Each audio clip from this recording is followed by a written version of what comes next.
ಭಾರತದ ಏರ್ ಸ್ಟ್ರೈಕ್ನಲ್ಲಿ ಪಾಕಿಸ್ತಾನ ತತ್ತರಿಸಿ ಹೋಗಿದೆ. ಈಗಾಗಲೇ ಉಗ್ರರ ಅಡಗುತಾಣಗಳನ್ನು ಉಡೀಸ್ ಮಾಡಿ ಆಯಿತು. 9 ಉಗ್ರರ ನೆಲೆಗಳು ಧ್ವಂಸವಾದವು. 11 ಏರ್ ಬೇಸ್ಗಳನ್ನು ಪುಡಿಗಟ್ಟಲಾಯಿತು. 5 ಖತರ್ನಾಕ್ ಉಗ್ರರು ಕೂಡ ಅವರ ಕಥೆ ಮುಗಿದು ಹೋಯಿತು. ಉಗ್ರರ ಅಂತ್ಯಕ್ರಿಯೆಯಲ್ಲಿ ಭಾಗಿಯಾಗಿದ್ದ ಪಾಕ್ ಸೇನೆ ಗೌರವವನ್ನು ಸಲ್ಲಿಕೆ ಮಾಡಿತು. ಮೋಸ್ಟ್ ವಾಂಟೆಡ್ ಉಗ್ರ ಹಫೀದ್ ರೌಫ್ ಕೂಡ ಈ ಒಂದು ಅಂತ್ಯ ಸಂಸ್ಕಾರದ ಸಂದರ್ಭದಲ್ಲಿ ಉಪಸ್ಥಿತನಿದ್ದಾರೆ. ಉಗ್ರರ ಅಂತ್ಯಕ್ರಿಯೆಯಲ್ಲಿ ಪಾಕ್ ಸೇನೆಯ ಜೊತೆಗೆ ಮೋಸ್ಟ್ ವಾಂಟೆಡ್ ಉಗ್ರ ಹಫೀಜ್ ರೌಫ್ ಕೂಡ ಇದ್ದದ್ದು ಗಮನಕ್ಕೆ ಬಂದಿದೆ. ಸೇನೆಯ ಮುಂದೆಯೇ ಉಗ್ರರಿಗೆ ಸಂಸ್ಕಾರದಲ್ಲಿ ಈತ ಭಾಗಿಗೊಂಡಿದ್ದಾರೆ. ಉಗ್ರರಿಗೂ ಮತ್ತು ಪಾಕಿಸ್ತಾನಕ್ಕೂ ನಂಟಿದೆ ಅನ್ನೋದಕ್ಕೆ ಇನ್ನೆಷ್ಟು ಸಾಕ್ಷ್ಯ ಬೇಕು? ಅಮೆರಿಕ ಹಿಟ್ ಲಿಸ್ಟ್ನ ಉಗ್ರ ಹಫೀಜ್ ರೌಫ್ ಭಾರತದ ಏರ್ ಸ್ಟ್ರೈಕ್ನ ಸಂದರ್ಭದಲ್ಲಿ ಪಾಕಿಸ್ತಾನ ತತ್ತರಿಸಿ ಹೋಯಿತು. ಯಾಕಂದರೆ ಏರ್ ಬೇಸ್ಗಳನ್ನು ಉಡಾಯಿಸಿದ್ರು, ಜೊತೆಗೆ ಉಗ್ರರ ಅಡಗುತಾಣಗಳನ್ನು ಚಿಂದಿ ಮಾಡಲಾಗಿತ್ತು. ಲಷ್ಕರ್ ಎ ತೊಯ್ಬಾ ಸಂಘಟನೆಯ ಮುಖ್ಯಸ್ಥರುಗಳನ್ನೇ ಧ್ವಂಸ ಮಾಡಲಾಗಿತ್ತು. ಇನ್ನಷ್ಟು ಅಪ್ಡೇಟ್ಸ್ ಕೊಡ್ತಾರೆ ನಮ್ಮ ಪ್ರತಿನಿಧಿ ಶಬ್ಬೀರ್. ಪಾಕಿಸ್ತಾನದ ಜೊತೆಗೆ ಉಗ್ರರ ನಂಟಿದೆ ಅನ್ನೋದಕ್ಕೆ ಇನ್ನೆಷ್ಟು ಸಾಕ್ಷ್ಯ ಬೇಕು? UNAಗೆ ಇದಕ್ಕೆ ಕಾಣಿಸೋದೇ ಇಲ್ವಾ, ಹೇಗೆ? ಹೌದು ದಿವ್ಯಾ, ಪಾಕಿಸ್ತಾನ ನಿರಂತರವಾಗಿ ಭಯೋತ್ಪಾದಕರನ್ನ ಬೆಂಬಲಿಸ್ತಾ ಇದೆ ಮತ್ತು ಅವರಿಗೆ ಹಣಕಾಸಿನ ನೆರವು ಸೇರಿದಂತೆ ಆಶ್ರಯವನ್ನು ಕೊಡ್ತಾ ಇದೆ ಅನ್ನೋದರಲ್ಲಿ ಯಾವುದೇ ರೀತಿಯಾದಂಥ ಅನುಮಾನಗಳಿಲ್ಲ.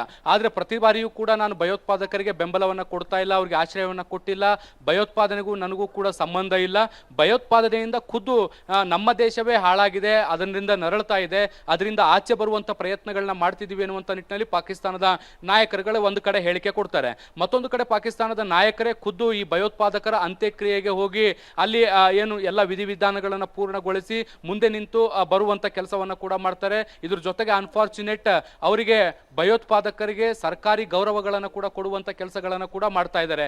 ಇಡೀ ವಿಶ್ವದಲ್ಲಿ ಎಲ್ಲಾದ್ರೂ ಭಯೋತ್ಪಾದಕರಿಗೆ ಸರ್ಕಾರಿ ಗೌರವಗಳು, ಸೇನಾ ಗೌರವಗಳು ಸಿಗ್ತಾ ಇದ್ರೆ ಅದು ಕೇವಲ ಪಾಕಿಸ್ತಾನದಲ್ಲಿ ಮಾತ್ರ. ಈ ಹಿಂದೆ ಪೆಹಲ್ಗಾಮ್ ದಾಳಿಗೆ ಪ್ರತೀಕಾರವಾಗಿ ಆಪರೇಷನ್ ಸಿಂಧೂರ ಮಾಡಿದಂತ ಸಂದರ್ಭದಲ್ಲೂ ಕೂಡ ಬಹಳಷ್ಟು ಭಯೋತ್ಪಾದಕರು ಸತ್ತಿದ್ರು. ಅದರಲ್ಲಿ 6-7 ಜನ ಪ್ರಮುಖ ಭಯೋತ್ಪಾದಕರು ಏನಿದ್ರು, ಕಮಾಂಡರ್ಗಳೇನಿದ್ರು, ಅವರು ಕೂಡ ಮೃತಪಟ್ಟಿದ್ರು. ಅವರ ಅಂತ್ಯಕ್ರಿಯೆಯಲ್ಲೂ ಕೂಡ ಪಾಕಿಸ್ತಾನದ ಪ್ರಮುಖ ನಾಯಕರೆಲ್ಲರೂ ಕೂಡ ಹೋಗಿ ಭಾಗಿಯಾಗಿ ಬಂದಿದ್ರು. ಅದಕ್ಕೆ ಸಂಬಂಧಪಟ್ಟಂತ ವಿಡಿಯೋಗಳು ಕೂಡ ಈಗಾಗಲೇ ಸಾಕಷ್ಟು ಬಿಡುಗಡೆಯಾಗಿದ್ದಾವೆ. ಸೊ ಈ ಎಲ್ಲ ವಿಡಿಯೋಗಳು ಬಿಡುಗಡೆಯಾದರೂ ಕೂಡ ಅಂತಾರಾಷ್ಟ್ರೀಯ ಮಟ್ಟದಲ್ಲಿ ದೊಡ್ಡ ಮಟ್ಟದ ವಿರೋಧ ಇನ್ನೂ ಕೂಡ ವ್ಯಕ್ತ ಆಗ್ತಾ ಇಲ್ಲ. ಹೀಗಾಗಿ ಭಾರತ ಈ ಒಂದು ವಿಚಾರವನ್ನು ಮುಂದಿಟ್ಕೊಂಡು ಮತ್ತಷ್ಟು ಭಯೋತ್ಪಾದನೆಯ ವಿರುದ್ಧ ತೀವ್ರ ಹೋರಾಟವನ್ನು ಮುಂದುವರಿಸುವಂಥದ್ದು ಮತ್ತೆ ಪಾಕಿಸ್ತಾನ ಹೇಗೆ ಭಯೋತ್ಪಾದನೆಗೆ ನೆರವನ್ನ ಕೊಡ್ತಾ ಇದೆ ಅನ್ನುವಂಥದ್ದನ್ನ ಜಾಗತಿಕ ಮಟ್ಟದಲ್ಲಿ, ಅದರಲ್ಲೂ ಕೂಡ ವಿಶ್ವಸಂಸ್ಥೆಗೆ ಮನವರಿಕೆ ಮಾಡಿಕೊಡುವಂತ ನಿಟ್ಟಿನಲ್ಲಿ ಪ್ರಯತ್ನಗಳನ್ನ ಮಾಡ್ತಾ ಇದೆ. ದಿವ್ಯಾ, ಜಾಗತಿಕ ಉಗ್ರನ ಪಟ್ಟಿಯಲ್ಲಿ ಕೂಡ ಈತ ಇದ್ದಾನೆ. ವಿಶ್ವಸಂಸ್ಥೆಗೂ ಕೂಡ ಹಲವಾರು ಪ್ರಕರಣಗಳಲ್ಲಿ ಈತ ಬೇಕಾಗಿದ್ದಾನೆ.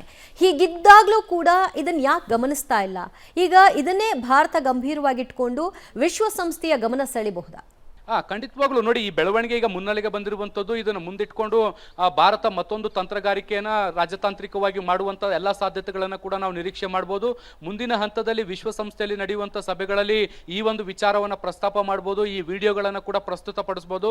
ಹೇಗೆ ಪಾಕಿಸ್ತಾನ ಏನು ಭಯೋತ್ಪಾದಕರಿಗೆ ನೆರವನ್ನು ಕೊಡ್ತಾ ಇದೆ, ಮತ್ತೆ ಅವರಿಗೆ ಹೇಗೆ ಸಹಾಯವನ್ನು ಮಾಡ್ತಾ ಇದೆ, ಮತ್ತೆ ಅವರ ಅಂತ್ಯಕ್ರಿಯೆಗಳಲ್ಲಿ ಹೇಗೆ ಭಾಗಿಯಾಗ್ತಾ ಇದೆ, ಮತ್ತೆ ಅವರಿಗೆ ಸೇನಾ ಗೌರವ ಸೇರಿದಂತೆ ಸಕಲ ಸರ್ಕಾರಿ ಗೌರವಗಳನ್ನು ಕೊಟ್ಟು ಹೇಗೆ ಅಂತ್ಯಕ್ರಿಯೆಯನ್ನು ಮಾಡ್ತಾ ಇದೆ, ಆ ಮೂಲಕ ಅವರನ್ನ ಹೇಗೆ ಸಮರ್ಥಿಸಿಕೊಳ್ಳುವಂತ ಕೆಲಸವನ್ನ ಮಾಡ್ತಿದೆ ಅನ್ನುವಂಥ ನಿಟ್ಟಿನಲ್ಲಿ ಒಂದಿಷ್ಟು ಮಾಹಿತಿಗಳನ್ನ ವಿಶ್ವಸಂಸ್ಥೆಗೆ ಕೊಡುವಂತ ಸಾಧ್ಯತೆಗಳಿದಾವೆ. ಇದ್ರ ಜೊತೆಗೆ ಪಾಕಿಸ್ತಾನದ ಕೆಲವು ಪ್ರಮುಖ ನಾಯಕರು ಕೂಡ ಇವತ್ತುಗಳ ಹೇಳಿಕೆಗಳನ್ನ ಕೂಡ ಕೊಟ್ಟಿದ್ರು. ಈ ಹಿಂದೆ ಭಯೋತ್ಪಾದನೆ ಸಂಘಟನೆಯಲ್ಲಿದ್ದಂತಹ ಕೆಲವರು ಅವರು ಧರ್ಮಗುರುಗಳಾಗಿದ್ದಾರೆ, ಅವರು ದೇಶ ಸೇವೆಯನ್ನ ಮಾಡ್ತಿದ್ದಾರೆ, ಧರ್ಮ ಸೇವೆಯನ್ನ ಮಾಡ್ತಿದ್ದಾರೆ ಅನ್ನುವಂಥ ನಿಟ್ಟಿನಲ್ಲಿ ಹೇಳಿಕೆಗಳನ್ನ ಕೊಟ್ಟಿದ್ದಾರೆ. ಸೊ ಆ ಒಂದು ವಿಚಾರವನ್ನು ಕೂಡ ಇಟ್ಕೊಂಡು ಹೇಗೆ ಪಾಕಿಸ್ತಾನ ಭಯೋತ್ಪಾದನೆಯ ಪೋಷಣೆಯನ್ನ ಧರ್ಮದ ಹೆಸರಿನಲ್ಲಿ ಮಾಡ್ತಾ ಇದೆ ಅನ್ನುವಂಥದ್ದನ್ನು ಕೂಡ ಇಡೀ ಜಗತ್ತಿಗೆ ತೋರಿಸುವಂತ ಕೆಲಸ ಮುಂದಿನ ದಿನಗಳಲ್ಲಿ ಆಗುವಂತ ಸಾಧ್ಯತೆಗಳನ್ನು ನಿರೀಕ್ಷೆ ಮಾಡಬಹುದು.